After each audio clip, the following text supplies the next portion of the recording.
श्री गुरु ब्रह्म महिमा अलेख शरण महिमा वास्तु सेवा यूट्यूब चैनल तरफ आपण मानकु शुभेच्छा जनाई आज आरंभ करुछि। माघ मासरे ओडिशा और भारतर फलाफल कौन हेबो ओ माघ मासरे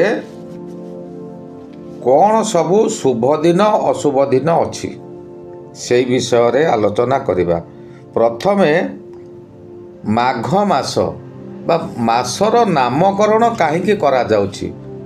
खाली माघ नुहे 12 गोटी मासर नामकरण काहींकी करा जाए। सौर मंडल रे रवि ग्रह को केंद्र करी समस्त ग्रह चतुर्पार्श्व घूरी बुलती। यही समस्त घूरिबाकू एक वर्ष कहा जाए। पृथ्वी एथिरु बाद नहीं। पृथ्वी मध्य सूर्य चारिपाखरे थरे बुलिबाकू 364 दिनरू किछि घंटा अधिक लागे। एणु वर्ष को साधारणतः 365 दिन धरा जाए। यही 365 दिन को 12 भागरे विभक्त करा जाई 12 गोटी राशि मध्य बांटी दिया जाए। 365 दिन को 360 डिग्री मध्य सीमित रखा जाए। यारी मध्य सबु मास 30 दिन नुहे। केउ मास 29 दिन, केउ मास 30 दिन, केउ मास 31 दिन और केउ मास 32 दिन रहुची। किंतु मासटी जेते दिन थाउ ताहा 30 डिग्री भोग हेबो।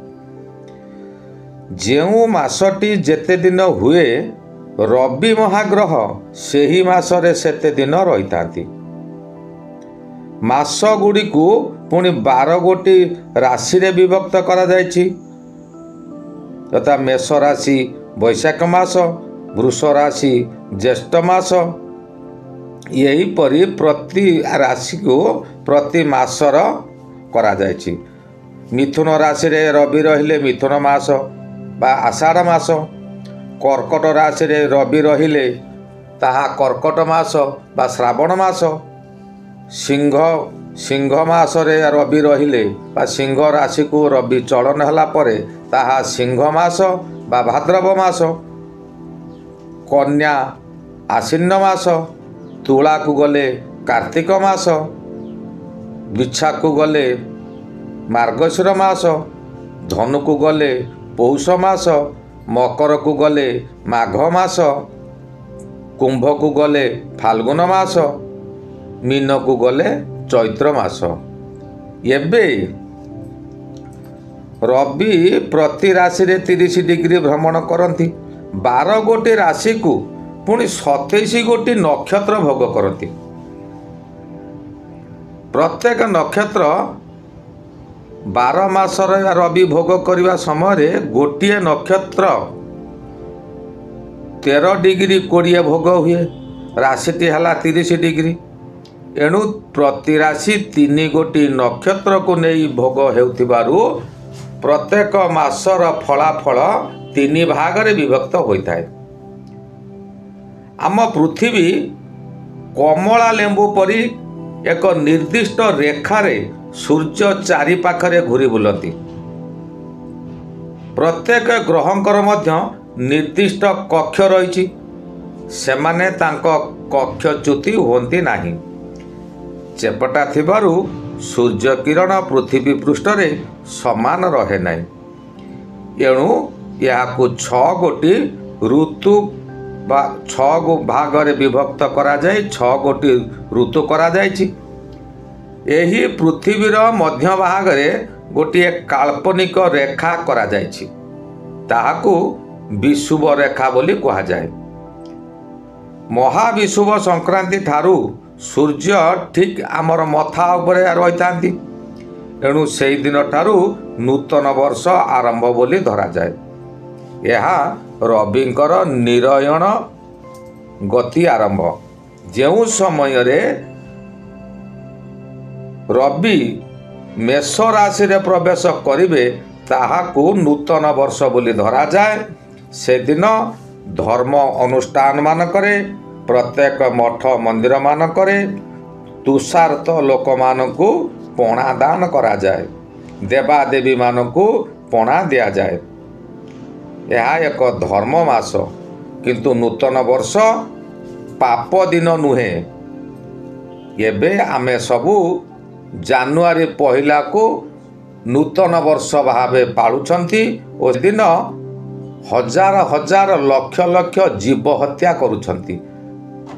ଆମେ ପାପ କାର୍ଯ୍ୟ କରି ବର୍ଷଟିକୁ ଆରମ୍ଭ କରୁଛନ୍ତି, କିନ୍ତୁ ପ୍ରକୃତରେ ନବବର୍ଷ ହେଲା ପଣା ସଂକ୍ରାନ୍ତି ବା ମେଷ ସଂକ୍ରାନ୍ତି, ଯାହାକୁ କୁହନ୍ତି ମହାବିଷୁବ ସଂକ୍ରାନ୍ତି। ସେଦିନ ଆପଣ ଦେଖନ୍ତୁ ପ୍ରତି ଗ୍ରାମରେ ଯେଉଁଠି ଯେଉଁ ଦେବାଦେବୀ ଅଛନ୍ତି ସେଠାରେ ପଣା ତିଆରି କରାଯାଇ ଜନସମାଜରେ ବିତରଣ କରାଯାଏ। ଧର୍ମ କାର୍ଯ୍ୟ କରାଯାଏ। ବହୁ ସ୍ଥାନରେ ଧର୍ମାନୁଷ୍ଠାନ, ପୂଜା ପାଠ, ଯାଗ ଯଜ୍ଞ, ମେଳା ମହୋତ୍ସବ ଆଦି କରାଯାଏ। ଏହା ନୂତନ ବର୍ଷର ନିୟମ। ନୂତନ ବର୍ଷଟି ସାରା ଶୁଭରେ କଟିବା ସକାଶେ ନୂତନ ବର୍ଷର ଆରମ୍ଭରେ ଆମେ ଏହି ଶୁଭ କର୍ମମାନ କରିବା କଥା, ଦାନ ଧର୍ମ ମାନ କରିବା କଥା। ପ୍ରତ୍ୟେକ ରାଶିରୁ ସୂର୍ଯ୍ୟ ଯେଉଁଦିନ ପ୍ରବେଶ କରିବେ ସେଦିନକୁ ସଂକ୍ରାନ୍ତି କୁହାଯାଏ। ତାର ପୂର୍ବ ଦିନ ବା ଗତ ମାସର ଶେଷ ଦିନଟିକୁ ମାସନ୍ତ ଅର୍ଥାତ୍ ମାସର ଅନ୍ତ ବୋଲି କୁହାଯାଏ। ରବି ଗ୍ରହ ଗୋଟିଏ ରାଶିରୁ ଅନ୍ୟ ରାଶିକୁ ଗମନ କଲେ ତାହାକୁ ସେହି ରାଶିର ନାମ ଅନୁଯାୟୀ ସେହି ମାସ କୁହାଯାଏ। ମନେ ରଖନ୍ତୁ, ମାଘ ମାସ, ଏହା ପୁଣି ମକର ମାସ। ଏହିପରି ନାମିତ ହେବା କାରଣ ହେଲା ରବି ମକର ରାଶିକୁ ଗମନ କଲେ। ଚଳିତ ଜାନୁଆରୀ 14 ତାରିଖ ଦିନ 1:19 ସମୟରେ ରବି ମକର ରାଶିକୁ ଗମନ କରିବେ। ଏହା ଅହରଗଣ 275 ଦିନ ଅର୍ଥାତ୍ ପଣା ସଂକ୍ରାନ୍ତି ଠାରୁ 275 ଦିନ ଭୋଗ ହୋଇଛି। ଏହି ଦିନର ପଞ୍ଜିକା ଅନୁଯାୟୀ ରାଷ୍ଟ୍ରୀୟ ଶକାବ୍ଦା 1946, ବିକ୍ରମ ସମ୍ବତ 2081, ଆମ ଭାରତର ସ୍ୱାଧୀନ ଭାରତାବ୍ଦ 78 ବର୍ଷ, ପୁରୀ ଗଜପତି ଦିବ୍ୟସିଂହ ଦେବଙ୍କର 68 ଅଙ୍କ, ଉତ୍କଳୀୟ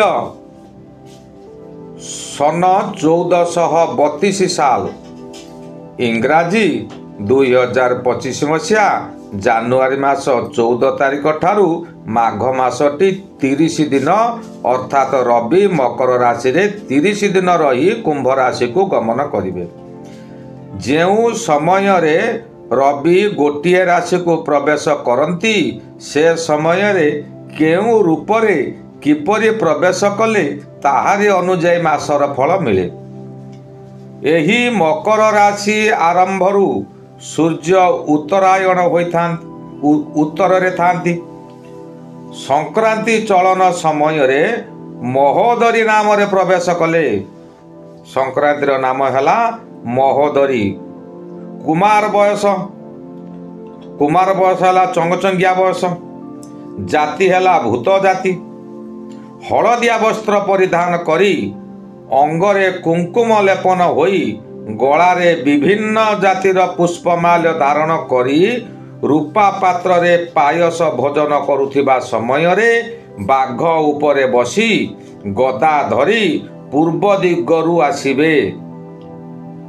ଉତ୍ତର ଦିଗକୁ ଅନାଇଥିବା ଅବସ୍ଥାରେ ଦକ୍ଷିଣ ଦିଗକୁ ଗମନ କରିବେ। ଏହା ଫଳରେ ଭାରତର ଉତ୍ତର ଠାରୁ ଦକ୍ଷିଣ ଦିଗ ସମୂହ ପ୍ରାକୃତିକ ବିପର୍ଯ୍ୟୟ ଘଟିବ। କେରଳ, ତାମିଲନାଡୁ, ଆନ୍ଧ୍ର ଉପକୂଳରେ ଭୟଙ୍କର ଲଘୁଚାପ ହେବ।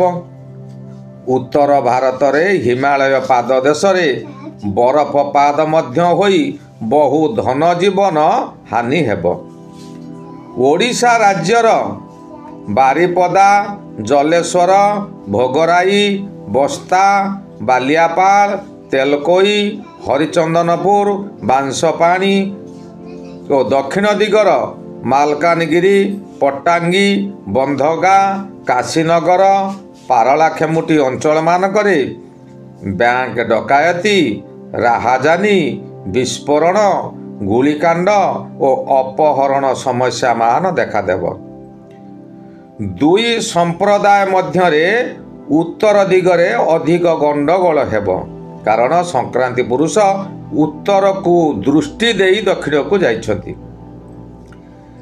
ଏହି ମାସର ବା ଜାନୁଆରୀ ମାସର 14 ତାରିଖ ଠାରୁ 21 ତାରିଖ ମଧ୍ୟରେ ଅଳ୍ପ ବୃଷ୍ଟିପାତ ହେବ। ପୁନରାୟ ଫେବୃଆରୀ 1 ତାରିଖ ଠାରୁ 7 ତାରିଖ ମଧ୍ୟରେ ବର୍ଷା ହେବ।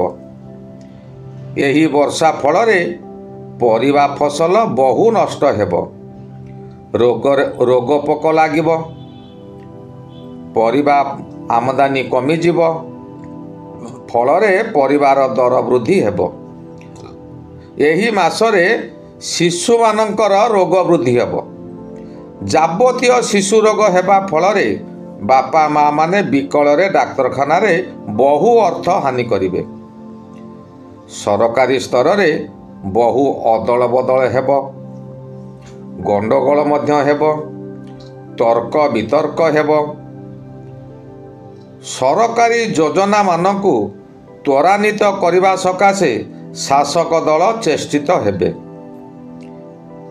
କିନ୍ତୁ ଅପର ଗୋଷ୍ଠୀ ଯେ କି ଦଳ ଭିତରେ କନ୍ଦଳ ସୃଷ୍ଟି କରିଛନ୍ତି, ସେମାନେ ଗୋଷ୍ଠୀ କନ୍ଦଳ କରି କାର୍ଯ୍ୟକୁ ବାଧା ସୃଷ୍ଟି କରିବେ।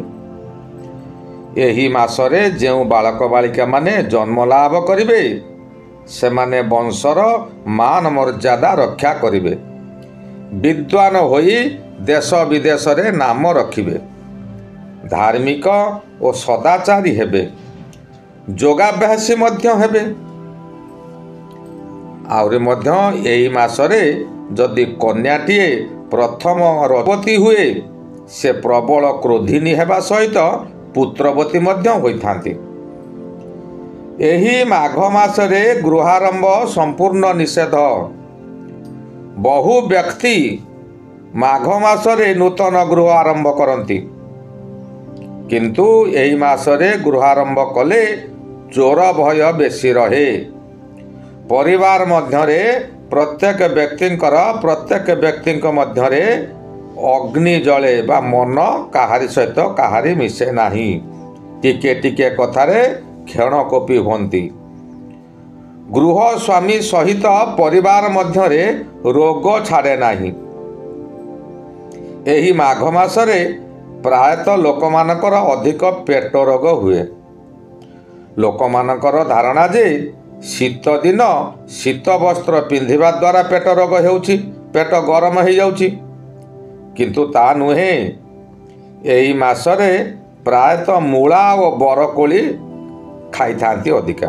ଯେଉଁମାନେ ମୂଳା ଓ ବରକୋଳି ଖାଇବେ, ସେମାନଙ୍କର ପେଟ ରୋଗ ନିଶ୍ଚୟ ହେବ। ଏହି ମୂଳା ଓ ବରକୋଳି ଠାରୁ ଦୂରେଇ ରୁହନ୍ତୁ। ଏହି ମାସରେ ବିବାହ ବ୍ରତ ଆଦି କରାଯାଏ। ଏହା ଏକ ଶୁଭ ମାସ।